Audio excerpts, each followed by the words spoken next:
This is Ken Barron with the National Association of Black and White Men Together, asking you to subscribe, to comment, and to like us on all of our platforms.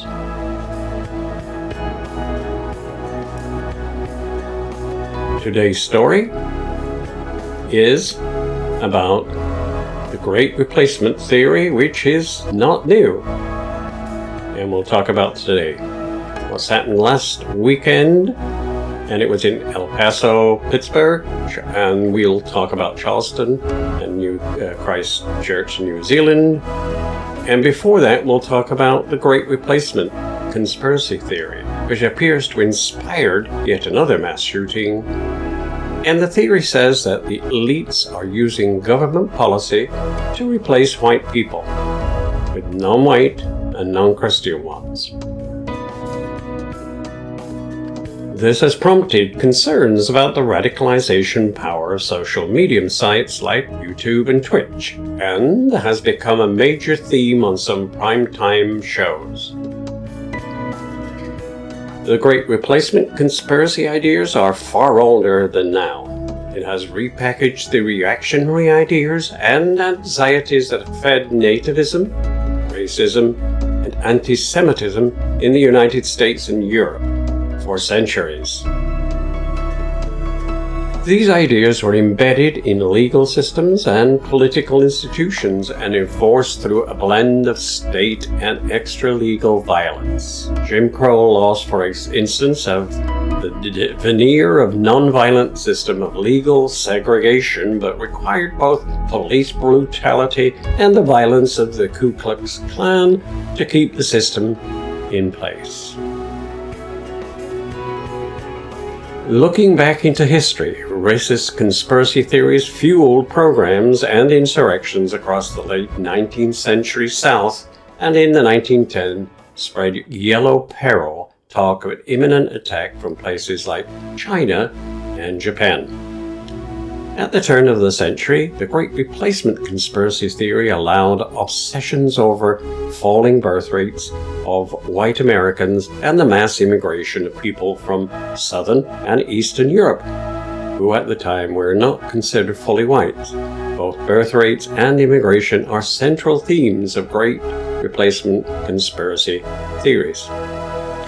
In the 1970s, the book The Turner Diaries circulated widely in white power circles and ultimately served as an inspiration for the Oklahoma City bombers in 1995. Another book, quote, The Camp of the Saints, found new popularity in right-wing political circles in the 2010s and described the flow of migrants and refugees in both Europe and the United States as an invasion. Over the last decade, the Great Replacement conspiracy theory became institutionalized in right-wing nationalist politics in both America and in Europe.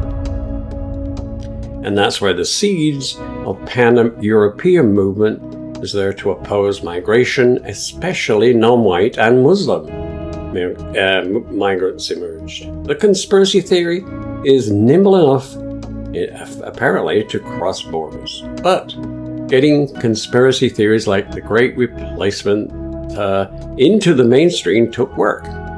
In the 1980s and 1990s, members of the neo-Nazi group and the Klan found they could gain respectability and attention by appearing in some of the most popular television venues in the country. On shows hosted by Oprah Winfrey, Phil Donahue, and Geraldo Rivera, Miss Winfrey hosted an entire panel of skinheads on one of her shows in the late 1980s. She hoped the episode would espouse their racism. The producers hoped it would be ratings gold. The producers were right, and Miss Winfrey was wrong. The ex-Klan leader, David Duke, showed up in a suit, speaking in a cleaned-up language in an attempt to present their violent ideologies as mere political differences. This was part of the strategy that was to present white power ideas as more palatable. We need to think about traditional and social media in tandem, part of an infrastructure of radicalization, not only because they are part of the same strategy, but also because they overlap more than we generally think.